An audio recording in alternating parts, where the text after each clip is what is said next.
सही हो गया। जय हिंद दोस्तों, कैसे हैं आप लोग। मैं मोहित आपका मैथ्स ऑफिशियल में स्वागत करता हूं। तो हम लोग पढ़ रहे थे 12th NCERT का चैप्टर नंबर 10 वेक्टर अलजेब्रा, सदिश बीजगणित, है ना। तो सदिश बीजगणित में वेक्टर अलजेब्रा में हमने एक्सरसाइज 10.1 कंप्लीट कर चुके थे। हम बहुत ही बेसिक से हमने पहली क्लास में जो सदिश की प्रॉपर्टी हैं और जितना भी डिस्क्रिप्शन था सब हमने एक्सप्लेन किया था बहुत अच्छे से। उसके बाद एक्सरसाइज 10.1 करी थी। तो इसकी आपको पूरी प्लेलिस्ट आपको वीडियो के एंड में मिल जाएगी, है ना। और बाकी हमने एक्सरसाइज 10.1 कंप्लीट कर ली। और पिछली क्लास में वेक्टर अलजेब्रा की पिछली क्लास में हमने पढ़ा था एक्सरसाइज 10.2 के सारे एग्जाम्पल देखे थे हमने बहुत अच्छे से। तो आज हम बढ़ते हैं एक्सरसाइज 10.2 की तरफ। एक्सरसाइज 10.2 की तरफ। एक्सरसाइज 10.2 का पहला क्वेश्चन है, क्वेश्चन नंबर 1 की बात करते हैं। क्वेश्चन नंबर 1 है, कह रहे हैं compute the magnitude of the following vectors.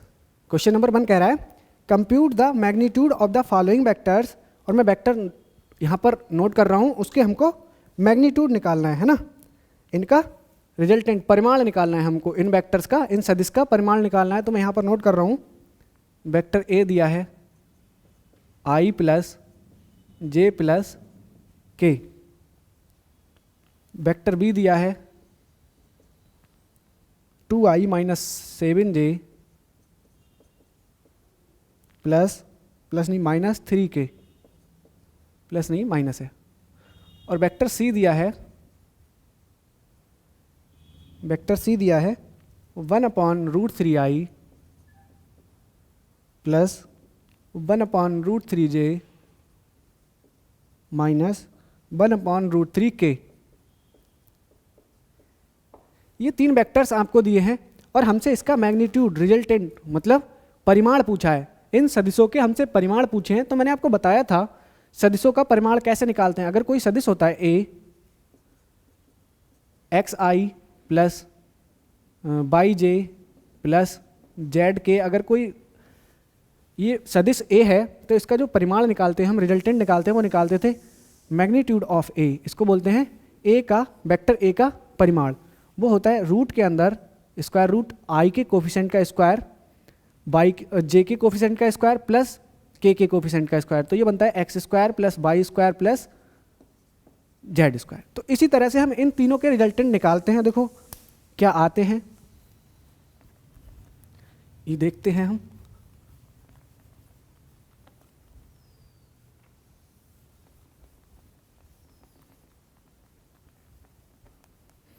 तो देखो मैं वेक्टर ए का फर्स्ट पार्ट में हम वेक्टर ए का क्या निकालते हैं, मैग्नीट्यूड। अब वेक्टर ए का मैग्नीट्यूड क्या होगा, जब ये अभी मैंने बताया आपको आई के कोफिशिएंट का स्क्वायर, आई का कोफिशिएंट 1 है यहाँ पर, तो 1 का स्क्वायर प्लस जे का कोफिशिएंट भी 1 है और के का कोफिशिएंट भी 1 है। तो ये हो जाएगा क्या, ये हो जाएगा √3 आपका। ये हो जाएगा, बहुत ही बेसिक सा है, बस थोड़ा सा समझा दे रहे हैं जिससे कि आपको प्रॉपर्टी आ जाएंगी। तो अगले हम बी वाला आप खुद करेंगे भाई। बी वाले में क्या होगा, रूट के अंदर होगा 2 का स्क्वायर प्लस, ये हम माइनस का 7 है, लेकिन जब स्क्वायर करेंगे माइनस के 7 का स्क्वायर होगा तो प्लस का 49 मिलेगा। तो उस तरह से ये सब प्लस में हो जाते हैं ना।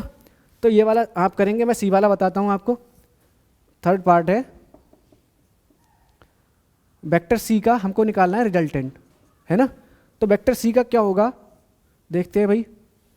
आई के कोफिशिएंट का स्क्वायर, आई का कोफिशिएंट है 1/√3 और इसका मिलेगा स्क्वायर प्लस जे के कोफिशिएंट का स्क्वायर, ये भी यही है, प्लस कर दिया। और ये माइनस का 1/√3 है, लेकिन जब हम स्क्वायर करेंगे तो प्लस हो जाएगा।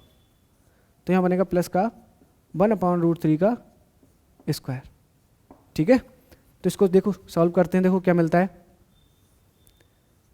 ये मिल जाएगा 1/3 प्लस 1/3 प्लस 1/3।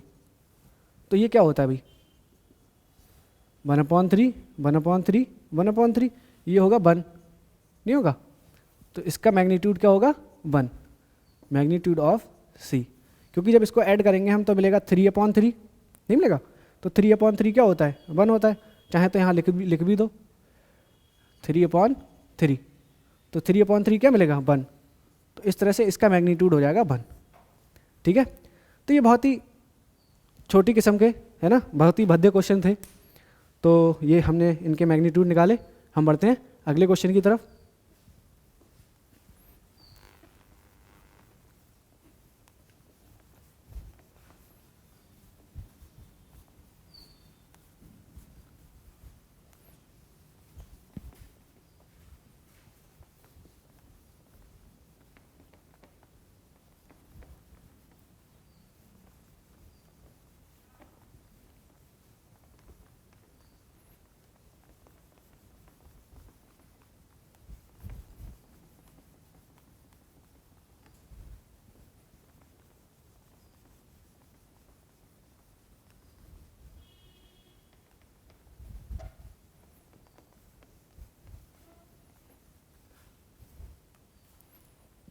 तो अगले क्वेश्चन नंबर 2 की तरफ बढ़ते हैं हम।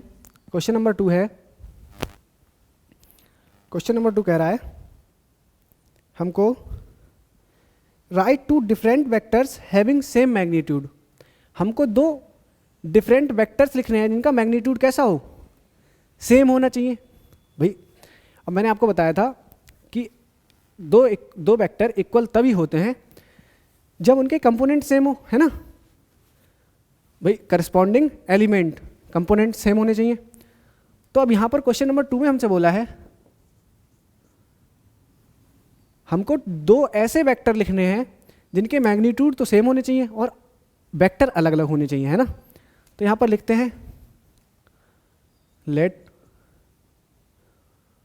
एक वेक्टर मैंने ए ले लिया, वो ले लिया i plus 2j plus 3k। बताओ कोई दिक्कत, आप कुछ भी ले सकते हैं, आप XYZ कुछ भी मान सकते हैं वेक्टर को, ठीक है। बस वेक्टर लिखने की टर्म और कंडीशन जो है वो आपको पता होनी चाहिए। तो अब वेक्टर बी लेना है हमें, और वेक्टर बी ऐसा लेना है जिसका मैग्नीट्यूड सेम आ जाए, मतलब कोफिशिएंट यही रहे और इसको इधर उधर कर दे रहे हैं, हम चेंज कर दे रहे हैं। तो मैं यहाँ पर लिख रहा हूँ 3i माइनस 2j और माइनस k।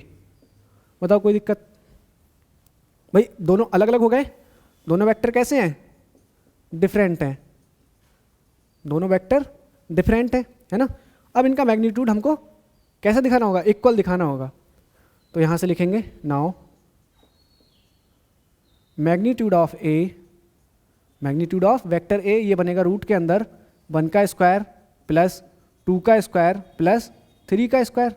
यहाँ से मिल जाएगा मुझको, ये मिल जाएगा 1 प्लस 4 प्लस 9, 3 का स्क्वायर कितना होता है 9, तो ये हो जाएगा रूट 14, स्क्वायर रूट 14 मिल जाएगा।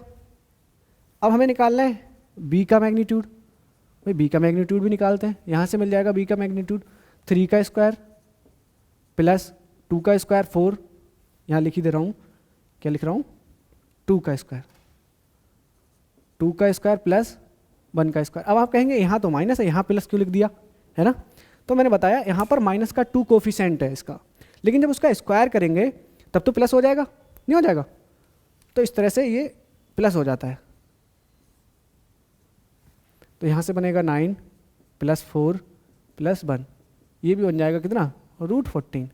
तो यहाँ से लिखेंगे 10, a is not equal b। भाई वेक्टर a वेक्टर b के इक्वल नहीं है क्योंकि उन दोनों की डायरेक्शन सेम नहीं है। डायरेक्शन का मतलब डायरेक्शन कोजाइंस, है ना, डायरेक्शन कोजाइंस सेम नहीं है। तो यहाँ से दिक कोसाइन, हिंदी में बोलते हैं दिक कोसाइन सेम नहीं है इनके, लेकिन इनके कैसे हैं, मैग्नीट्यूड क्या है, but magnitude of a equal है मैग्नीट्यूड ऑफ वेक्टर b के, इनके परिमाण समान हैं। तो यहाँ से ये प्रूव हो गया, है ना। हमसे यही तो कही थी कि ऐसे दो वेक्टर लिखने हैं जो डिफरेंट हो लेकिन उनके मैग्नीट्यूड सेम होने चाहिए। तो हमने ये दो वेक्टर लिखे और दिखा दिया कि हाँ इनके मैग्नीट्यूड सेम है ना। तो इस तरह से हमने ये क्वेश्चन किया, आप इसको नोट करिए और हम बढ़ते हैं अगले क्वेश्चन की तरफ। तो आप इसको नोट करिए।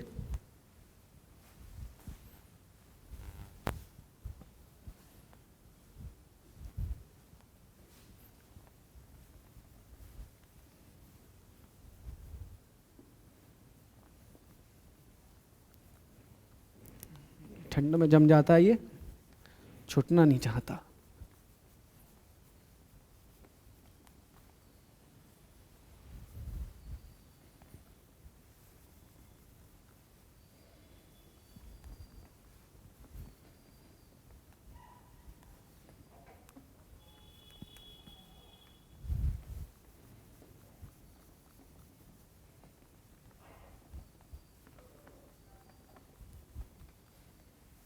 अगला क्वेश्चन नंबर 3, क्वेश्चन नंबर 3 क्या कह रहा है उसकी भी बात करते हैं।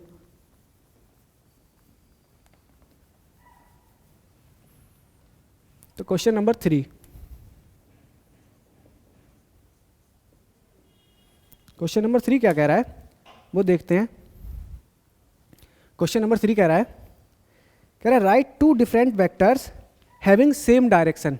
मतलब हमको अब देखो चेन कह दिया, पिछला वाला बोला था कि हमें उनके क्या मैग्नीट्यूड सेम दिखाने थे, अब यहाँ पर कहा है डायरेक्शन सेम दिखानी है। अब डायरेक्शन का मतलब डायरेक्शन कोसाइन सेम होने चाहिए उसके, है ना, दिक कोसाइन। तो देखो लिखते हैं, मैं आपको एक ज़बरदस्त ट्रिक बताता हूँ लिखने की, मतलब जिसके क्या डायरेक्शन सेम होनी चाहिए। तो मैं बताता हूँ ट्रिक, क्या आप भी जानते होंगे, मैं बताता हूँ फिलहाल, आपका कभी क्वेश्चन गलत नहीं होगा। तो यहाँ पर हम लिख सकते हैं लेट वेक्टर ए, आपको जो भी वेक्टर लिखने हैं उनके कोफिशिएंट सेम रखो। क्या रखो? कोफिशिएंट सेम रखो, है ना, हमेशा। जैसे मैंने वेक्टर ए कह दिया आई प्लस जे प्लस के, अब यहाँ पर देखो 1 है इनका कोफिशिएंट, कोफिशिएंट तो 1 होगा। एंड वेक्टर बी मैंने लिया, मैंने कही 5i ले लो प्लस 5j ले लिया प्लस 5k ले लिया। आप कुछ भी ले सकते हैं, एक्स बाई जेड कुछ भी ले सकते हैं। आप ले सकते हैं एक्स आई प्लस एक्स जे, है ना, कोफिशिएंट तो सेम बोला था मैंने, एक्स जे प्लस एक्स के, इस तरह से ये ले लिया। एक्स की वैल्यू कुछ भी हो सकती है, where x is any number, कुछ भी बोल दो, इंटीजर बोल दो, एनी इंटीजर, एक्स कोई भी इंटीजर हो सकता है। तो हमें यहाँ से इसके क्या दिखाने होंगे, दिक कोसाइन सेम दिखाने होंगे। तो नाउ अब दिक कोसाइन क्या होता है भाई, अगर मैं इसके डी आर एस लिखूँ, direction ratios, D R S किसके, वेक्टर ए के, D R S of vector A, वो क्या होंगे 1 1 1 1 1 1, यही तो होंगे। अब इसके अगर डीसीज डायरेक्शन कोजाइंस की बात करूं, अब डीसीज क्या होता है, डायरेक्शन कोजाइंस क्या होते हैं, ये डायरेक्शन रेशियो क्या होते हैं, ये सब आपने पिछले क्लास में पढ़ लिया है, तो आप देख सकते हैं प्ले लिस्ट में जाके। तो यहाँ पर बनेगा ये डीसीज बनेंगे इसके 1 अपॉन, और रूट में होता है इसका ही मैग्नीट्यूड, 1 का स्क्वायर प्लस 1 का स्क्वायर प्लस 1 का स्क्वायर, कॉमा फिर से ही यही मिलेगा 1 का स्क्वायर प्लस 1 का स्क्वायर प्लस 1 का स्क्वायर, कॉमा इसके लिए भी यही मिलेगा।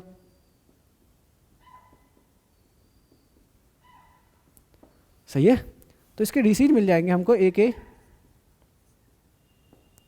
डीसीज मिलेंगे 1/√3, कॉमा 1/√3, कॉमा 1/√3, मिल गए भाई। ये ए के डीसीज आ गए, वेक्टर ए के, वेक्टर ए के डीसीज आ गए ये। हमें निकालना है वेक्टर बी के, भाई वेक्टर बी के डीसीज निकालते हैं। तो वेक्टर बी के जो डीसीज मिलेंगे, एंड डीसीज, डीसीज का मतलब ये बीमारी नहीं है कहीं डिसीज समझो, है ना, डिसीज मतलब डायरेक्शन कोजाइंस। तो डिसीज ऑफ वेक्टर बी, कहीं आप कहो भाई डिसीज तो बीमारी भी होती है, लेकिन वो दूसरा डिसीज होता है। तो यहाँ पर बात करते हैं, इसके बनेंगे भाई, इसके डी आर एस है 5 5 5, तो ये बनेगा 5 अपॉन स्क्वायर रूट 5 का स्क्वायर प्लस 5 का स्क्वायर प्लस 5 का स्क्वायर, कॉमा यहाँ भी यही बनेगा 5 अपॉन स्क्वायर रूट 5 का स्क्वायर प्लस 5 का स्क्वायर प्लस 5 का स्क्वायर, ये तो मिलेगा, कॉमा यहाँ भी यही मिलेगा 5 अपॉन 5 का स्क्वायर प्लस 5 का स्क्वायर प्लस 5 का स्क्वायर, ये बन जाएगा, बनेगा। तो यहाँ से हम निकाल लें, अगर इसको सॉल्व करें तो ये हमें यहाँ मिलेगा, देखो 5 अपॉन यहाँ बनेगा 75, भाई 75 मिलेगा, 75 को लिख देंगे हम 5√3। क्या लिख देंगे? 5√3, कॉमा यहाँ भी यही आएगा 5/5√3, कॉमा यहाँ भी आएगा 5/5√3। अब देखो कोफिशिएंट से कोई फर्क नहीं पड़ता, अगर यहाँ पर हम x लें तो 5 की जगह पे x हो जाएगा, तो ये तो कट रहा है ना x से x, सही हो जाएगा। क्या बचेगा? तो b के जो हमें b के डीसीज मिलेंगे, वेक्टर b के, वो भी मिलेंगे 1/√3, कॉमा 1/√3, कॉमा 1/√3 मिलेंगे। तो भी देखो दोनों के डीसीज सेम दिखा दिए हमने। a के भी डीसीज क्या थे? वेक्टर a के भी डीसीज यही थे 1/√3 1/√3, वेक्टर b के भी आ गए, है ना। तो इस तरह से हम कोई भी दो वेक्टर ऐसे लिख सकते हैं जिनकी डायरेक्शन सेम हो, है ना। तो ये आप नोट करिए, बाकी हम बढ़ते हैं अगले क्वेश्चन की तरफ।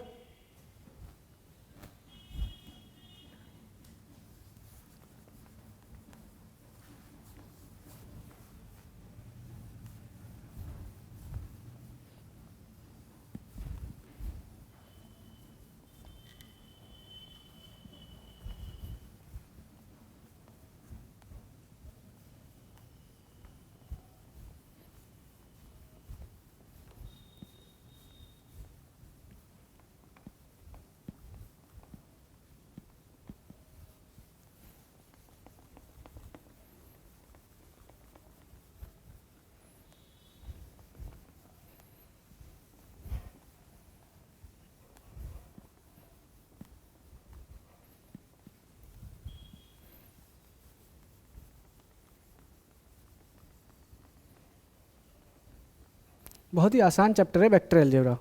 अगर आपने ढंग से पढ़ लिया तो इसका एक भी नंबर आपका गलत जाने वाला नहीं है। प्रॉपर्टी है, मानता हूँ प्रॉपर्टी है, लेकिन अगर आपने पढ़ लिया तो गलती का कोई भी चांस नहीं है, नंबर कटने का कोई भी चांस है ही नहीं अगर आपने प्रॉपर पढ़ाया तो। बस अगर कहीं कन्फ्यूजन रह गया तो दिक्कत हो जाएगी। और बहुत ही छोटे क्वेश्चन होते हैं, ना कुछ लेंथी है, बहुत ही आराम से आप कर सकते हैं। तो क्वेश्चन नंबर 4 की तरफ बढ़ते हैं।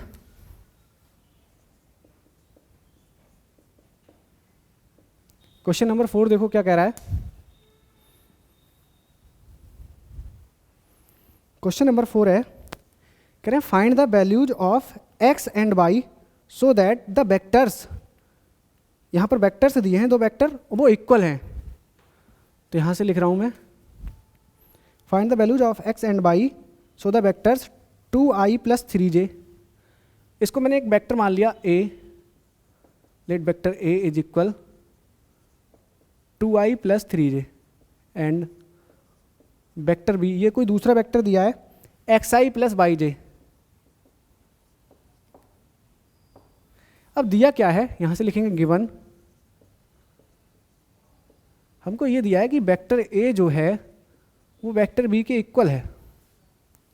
भाई अगर इक्वल है तो हम रख दे रहे हैं भाई इक्वल, तो यहाँ पर 2i + 3j is equal xi + yj, ये है।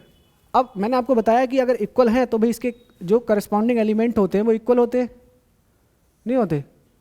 तो यहाँ से x की वैल्यू आ जाएगी 2 और y की वैल्यू क्या आ जाएगी 3। ये आपका इस क्वेश्चन का आंसर होगा। कुछ था भाई इस क्वेश्चन में? कुछ नहीं था, था कुछ नहीं था। तो आप इसको नोट करें। बस आपको ये दिक्कत है भाई, जब तक आप छोटा छोटा हम लोग बेसिक नहीं पढ़ेंगे तब तक हमसे बड़े क्वेश्चन नहीं होने वाले, तो पीछे से आपको पढ़ना पड़ेगा, है ना। तो ये आप नोट करो। हम बढ़ते हैं अगले क्वेश्चन की तरफ। क्वेश्चन नंबर 5,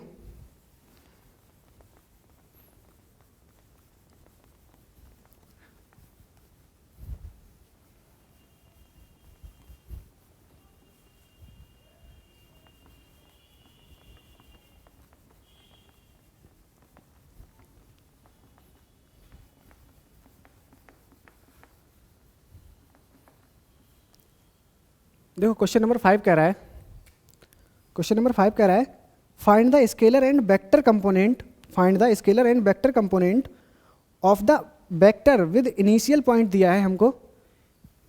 तो यहाँ पर लिख रहा हूँ मैं, क्वेश्चन नंबर 5 है,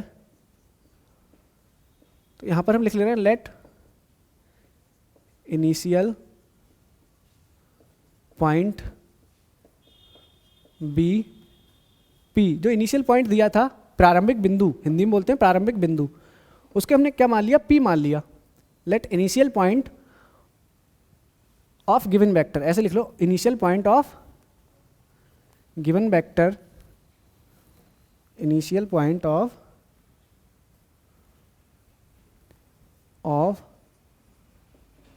गिवन वेक्टर BP, क्या मान लिया हमने, P मान लिया। और P हमको दिया है, P के कोऑर्डिनेट दिए हैं हमको ये 2,1, इनिशियल पॉइंट दिया है भाई, इनिशियल पॉइंट ये दे दिया, एंड टर्मिनल पॉइंट मतलब अंतिम बिंदु, एंड टर्मिनल पॉइंट, और टर्मिनल पॉइंट को हमने क्या मान लिया, Q मान लिया, और Q के कोऑर्डिनेट दिए हैं -5,7, यही तो दिया है भाई, -5,7। अब हमसे कहा यह है कि हमको इससे मिलने वाले, इससे मतलब ऐसे वेक्टर के हमको क्या बताने हैं, वेक्टर एंड स्केलर कंपोनेंट बताने हैं, मतलब सदिश और अदिश घटक, इससे मिलने वाले। अब मैंने आपको बताया भी 2 पॉइंटों से मिलने वाले वेक्टर, अगर ये P पॉइंट है और ये Q पॉइंट है तो किस तरह से लिखते हैं उसको, P के कोऑर्डिनेट दिए हैं 2,1, Q के कोऑर्डिनेट दिए -5,7, तो ये मैंने बताए थे। अगर मैंने इसको कह दिया PQ कह दिया, इस वेक्टर को क्या कहेंगे, PQ, और डायरेक्शन क्या है, P से Q की तरफ, क्योंकि ये प्रारंभिक बिंदु है भाई, इनिशियल पॉइंट है, और ये टर्मिनल पॉइंट है, तो इसकी जो डायरेक्शन होगी वो इधर ही तो होगी, नहीं होगी। तो हमें PQ का पहले तो वेक्टर PQ निकालते हैं, तो यहाँ से लिखेंगे now vector PQ is equal, मैंने आपको बताया जब भाई जो इनिशियल पॉइंट होता है और ये क्या होता है टर्मिनल पॉइंट, तो टर्मिनल पॉइंट से माइनस होता है। जैसे हमको PQ निकालना है तो दिस माइनस दिस करेंगे, x2 माइनस x1 होता है, तो x2 माइनस x1 करेंगे, और अगर यहाँ पर होता है QP तो करते P माइनस Q, है ना, उस तरह से। तो यहाँ पर लिखा जाएगा, ये होता है, देखो चलो मैं लिख दे रहा हूँ, इसको मान ले रहा हूँ x1/1, ये x2/2, वैसे आप ये पिछले क्लास में पढ़ के आए हैं, तो यहाँ पर लिख दे रहा हूँ x2 माइनस x2/2, यहाँ लिख दे रहा हूँ x2 minus x1i plus y2 minus y1j, ये होता है आपका लिखने का तरीका। अगर z वाला कंपोनेंट होता तो लिखते z2 माइनस z1k, वो 3D की बात करते। तो यहाँ से वेक्टर PQ जो हमको मिलेगा वो मिल जाएगा x2 की वैल्यू है हमारी -5 -2i प्लस y2 है हमारा 7 -1j। तो यहाँ से जो हमारा PQ वेक्टर मिला वो मिल गया -7i और प्लस का 6j, ये मिल गया हमको PQ वेक्टर मिल गया। लेकिन हमसे पूछा क्या है, इसके अदिश और सदिश घटक। तो मैं आपको बताऊं भाई, जो सदिश घटक होते हैं वो होते हैं ij, क्योंकि ये कैसे होते हैं, इनमें डायरेक्शन होती है भाई। तो ये होते हैं हमारे वेक्टर कंपोनेंट, इंग्लिश में भी लिख रहा हूँ वेक्टर कंपोनेंट, क्योंकि मैथ आपको इंग्लिश में ही पढ़ना चाहिए वरना आपको दिक्कत आने वाली है। इसको बोलते हैं सदिश घटक, ठीक है। और जो -7 और 6 है इनको बोलते हैं स्केलर कंपोनेंट, स्केलर कंपोनेंट, इनको बोलते हैं अदिश घटक, अदिश घटक। तो ये चीज़ हम पीछे पढ़ चुके हैं बहुत अच्छे से। तो इस तरह से हमको ये वेक्टर PQ निकालना था और इसके अदिश और सदिश घटक निकालने थे, है ना। तो इस तरह से हमने ये क्वेश्चन नंबर 5 कंप्लीट कर लिया, क्वेश्चन नंबर 5 कंप्लीट कर लिया। तो आप इसको नोट करिए।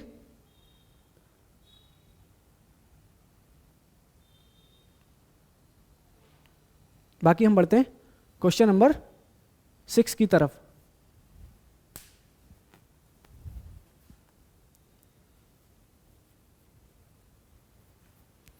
तो अगर हमें इसके घटक लिखने हैं तो हम लिखेंगे यहाँ से, अगर वेक्टर यहाँ से लिख दे रहा हूँ क्योंकि हमको तो अलग अलग दिखाना पड़ेगा सदिश और अदिश घटक। तो ये बनेंगे, यहाँ पे लिख रहे हैं अदिश घटक। अदिश घटक क्या है भाई, अदिश घटक है -7 और 6, ठीक है।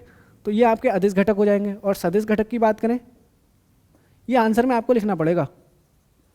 सदिश घटक की बात करें तो सदिश घटक हो जाएगा -7i, क्योंकि इसमें डायरेक्शन हो जाएगी एंड 6j, तो ये आपके सदिश घटक हो जाएंगे, है ना।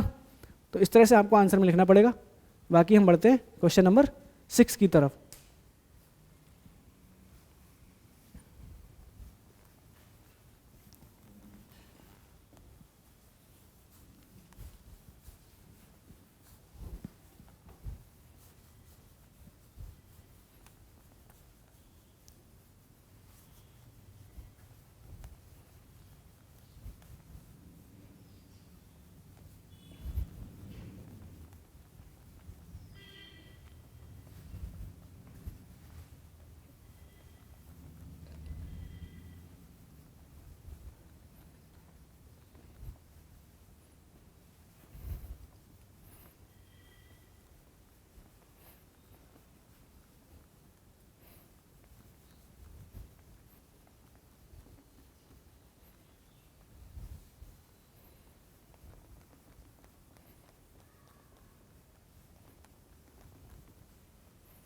तो अगले क्वेश्चन की तरफ हम बढ़ते हैं।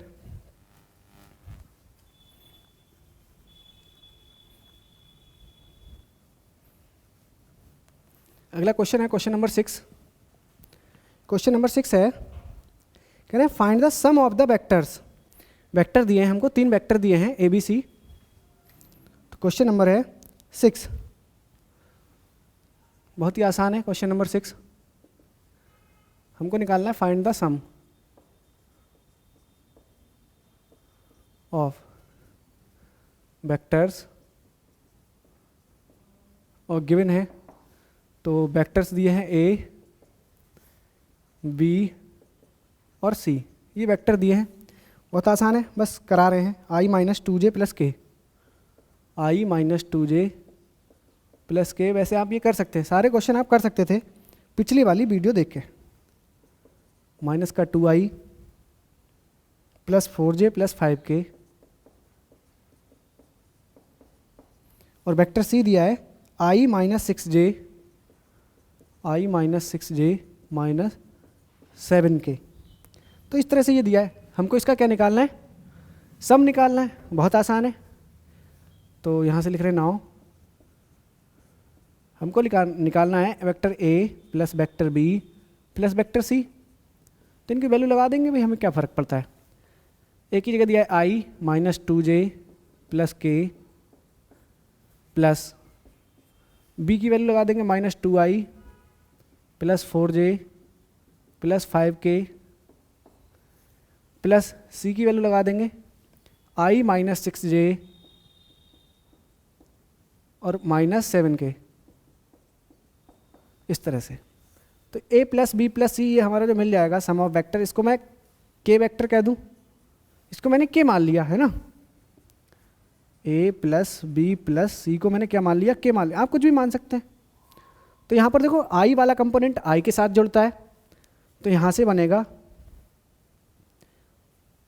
1, ये है -2 और वो है 1, i प्लस j के साथ में देखो क्या आएगा, यहाँ -2 है प्लस 4 है, यहाँ j के साथ -6 है, तो ये आ जाएगा j प्लस k के साथ में देखो क्या आएगा, यहाँ 1 है प्लस 5 है, वहाँ -7 है और k।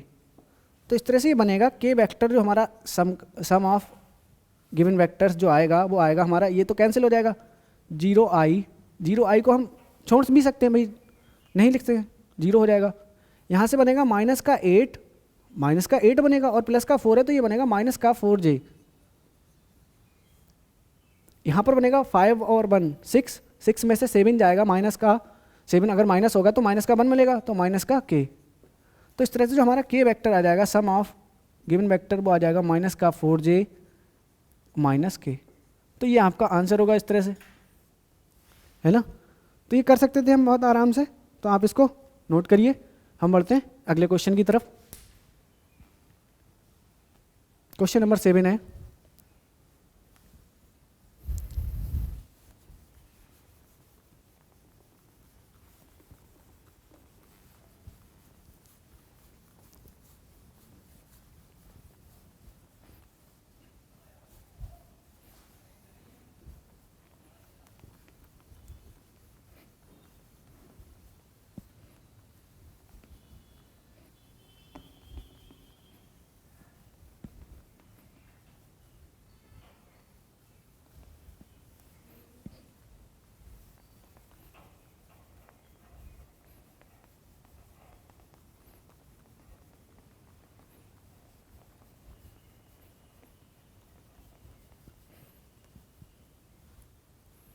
तो अगले क्वेश्चन की तरफ बढ़ते हैं। क्वेश्चन नंबर 7 है।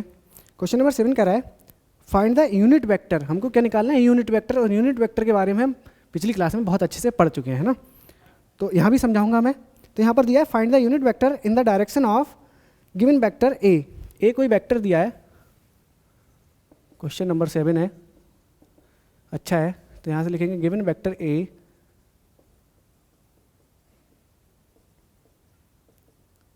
ए दिया है i plus J plus 2k।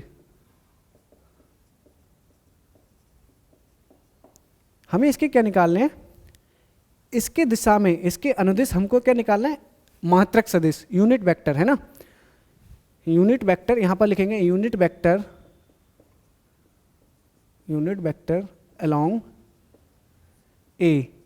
अगर हिंदी में लिखें तो लिखेंगे ए के अनुदिश मात्रक सदिश। ए के अनुदिश मात्रक सदिश। मैं डिफ्रेंशिएट करता रहता हूँ हिंदी इंग्लिश में। तो ये बनेगा,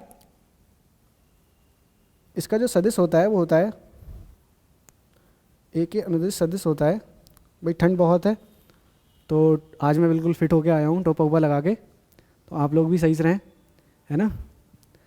तो इसका सदिश बनेगा, जो यूनिट वेक्टर बनता है वो बनता है vector A upon magnitude of vector A. अब वेक्टर ए की जगह कोई भी वेक्टर हो सकता है, यहाँ हमने वेक्टर ए माना है तो ये जो भी वेक्टर आप देंगे वो उसके रिजल्टेंट से डिवाइड कर देंगे, है ना। तो यहाँ से बनेगा ये यूनिट वेक्टर जो निकलेगा, वैल्यू लगा देंगे i plus J plus 2k upon magnitude of क्या बनता है? मैग्नीट्यूड ऑफ ए निकालेंगे, वो बनता है स्क्वायर रूट i के कोफिशिएंट का स्क्वायर 1 का स्क्वायर प्लस j के कोफिशिएंट का स्क्वायर 1 का स्क्वायर प्लस k के कोफिशिएंट का स्क्वायर 2 का स्क्वायर। तो यहाँ पर ये बनेगा i प्लस जे प्लस के अपॉन स्क्वायर रूट 1 प्लस 1 2 और 2 और 4 6, ये बन जाएगा √6। तो ये वेक्टर आएगा हमारा मात्रक सदिश जो आएगा वो आएगा 1 upon √6 i plus 1 upon √6 j plus 1 upon √6 k। तो ये आपका इस सदिश a के अनुदिश मात्रक सदिश यूनिट वेक्टर आ जाएगा। इसको डब्बे में बंद करेंगे और लिखेंगे आंसर। तो इस तरह से ये आपका यूनिट सदिश आ गया, है ना। तो इस क्वेश्चन को आप नोट करिए।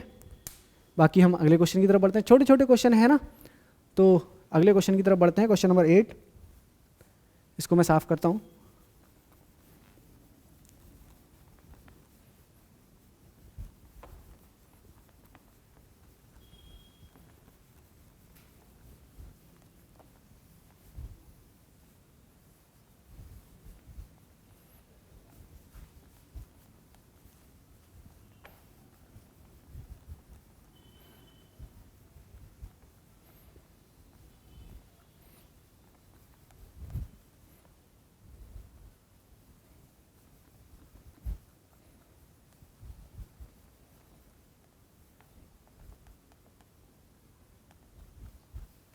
अगला क्वेश्चन है क्वेश्चन नंबर 8। क्वेश्चन नंबर 8 है फाइंड द यूनिट वेक्टर। यहाँ भी यूनिट वेक्टर पूछा है in the direction of vector P Q. अब एक कोई पी क्यू वेक्टर दिया है, मैंने बताया था एक पी क्यू वेक्टर दिया है। इस पॉइंट को पी कह दे रहे हैं, इसको क्यू कह दे रहे हैं। तो वेक्टर पी क्यू का मतलब डायरेक्शन पी से क्यू की तरफ है। तो कहा है पी क्यू के अनुदिश हमको एक वेक्टर निकालना है। कौन सा? यूनिट वेक्टर निकालना है मात्रक सदिश। और पी और क्यू के कोऑर्डिनेट दे रखे हैं हमको। पी और क्यू के कोऑर्डिनेट दे रखे हैं, वो दे रखे हैं 1 2 3 और इसके कोऑर्डिनेट दे रखे हैं 4 5 6। ये कोऑर्डिनेट दे रखे हैं, है ना। तो हमें निकालना है इसके अनुदिश इन दोनों पॉइंटों को मिलाने वाले जो सदिश है पी क्यू, उसके अनुदिश उसके अलोंग हमको यूनिट वेक्टर निकालना है। तो किस तरह से निकालेंगे भाई देखते हैं। क्वेश्चन नंबर 8 आज की क्लास का लास्ट सवाल है और बहुत ही अच्छे से करते हैं इसको। देखो किस तरह से होगा। यहाँ पर अभी हमने जो क्वेश्चन किया था पिछले वाला वो 2 डायमेंशन में था, है ना। उसमें 2 पॉइंट दिए थे, एक्स और वाई के कोऑर्डिनेट दिए थे। यहाँ पर जेड का कोऑर्डिनेट भी है। तो यहाँ से हम पहले निकालेंगे पी क्यू। तो यहाँ से लिखेंगे now vector P Q is equal, यहाँ से लिख लेंगे पहले हम गिवन